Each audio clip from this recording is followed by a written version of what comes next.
I've recently been asked if many of whom is the same as many of them. So today we're going to learn everything about whom, whether many of whom even exists, and if these two constructions mean the same.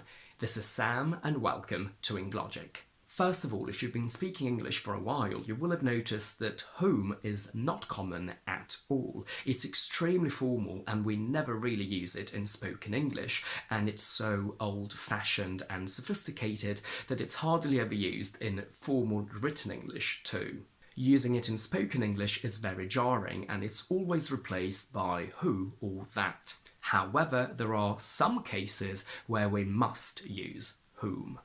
In questions and relative clauses, who is the subject, so the entity that does the action, and whom is the object, so the entity that receives the action.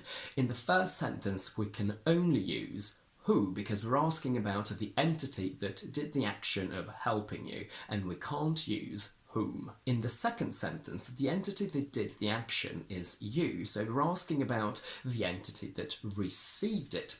So in normal everyday English, everyone uses who, which is correct, and that's what every single person on this planet says. But the technically more accurate option would be whom, because whom received the action. However, no one says it, and please do not say it yourselves. What about verbs followed by a preposition? You talk to someone. In this question, you are the entity that did the action. You are the subject. So we want to know more about the object, the entity that received the action. The most used and widely accepted option is who did you talk to? But can we say whom did you talk to? Technically, it should be correct, and I've done some research. Some say it's wrong, and some say it's indeed correct because it's the object of this sentence. It's the object of the verb to talk to. I have never ever heard it in my life, so even if it is indeed correct, it's so uncommon, at least in British English, that it sounds like a mistake. So please never ever use it in your life. And I don't specialise in English exams, but please do not use it there either, because I know that they expect you to say, who did you talk to? The logic behind using whom is solid because it is indeed an object, but as far as I can tell, we simply do not say it. However, there is one option where we can use whom in this question, which is when you bring the preposition to the front and you say, to whom did you talk? This is correct, it does exist, however it's extremely formal and we never say it in normal spoken English. In relative clauses, who can be both a subject and an object. A very common and slightly more informal option for that is that can be both object and subject, and whom is only an object, but as we said earlier, it's very formal and very uncommon. In this sentence, the man is the subject of saw, so we can say this is the man who saw me, this is the man that saw me, but not this is the man whom saw me. Here, on the other hand, since the man is the object of I saw, we can use all three options. However, we would never really say whom because it's extremely formal and uncommon. As a little side note, even though this is not the topic of the day, in identifying relative clauses, so those that we need in order to understand what's happening, we can use that. So we say, this is the man that saw me, or this is the man that I saw. But in non-identifying clauses, so those that add extra information that is not, however, vital, we don't use that.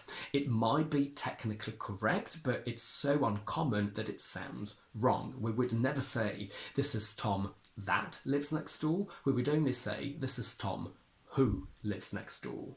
When the relative pronoun of a non-identifying clause is an object, we can use who or whom, and in this specific case, whom is slightly more common. However, this whole structure is very rare in itself, so you will hear people still say who, just because we're used to it. But if you do an English exam and you find this structure, I suggest that in this case you use whom, but we can't say that. By the way, today we're only focusing on relative pronouns related to people, which is why I am not mentioning the word which. Before we talk about many of whom, you know I'm very geeky and I want to bring your attention to this as a little fun fact because as far as I can tell, there is no fully right or wrong answer. Do we say she was looking for a relative who or whom she thought lived in the area? You could argue we should use whom because it's the object of she thought, but also that we should use who because it's the subject of lived. As it turns out, who is considered to be slightly more correct, but you will also hear whom. It's now time to answer our original question, and as a little experiment I suggest you pause the video, come up with your own solution and see if it matches mine.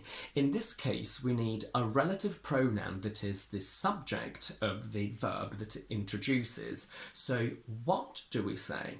Even though it's a subject, we can't use who, we can't use that, we can't use which because it refers to things, we can't use them, we can only and must use whom. The rule behind that is that quantifying determiners such as many, some, none, both, several, other quantities like a number, half, 5, and superlatives, the oldest, youngest, best, worst, and the first, second, last must be followed by of and whom for people and which for things, both as subjects and objects. There is no other correct option for this case. Here you can see it as an object. I met 20 performers, some of whom, 5 of whom I'd already heard of. And here, as a subject, I met 20 performers, the last of whom knew who I was. We now know that many of whom and many of them are not the same thing. However, they express the same concept, but in a different grammatical context. Many of whom is a relative clause, which is related to a previous clause. Many of them is an independent and separate clause. That means that you can say, I talked to 20 performers and many of them knew who I was. Or, I talked to 20 performers, full stop. Many of them knew who I was.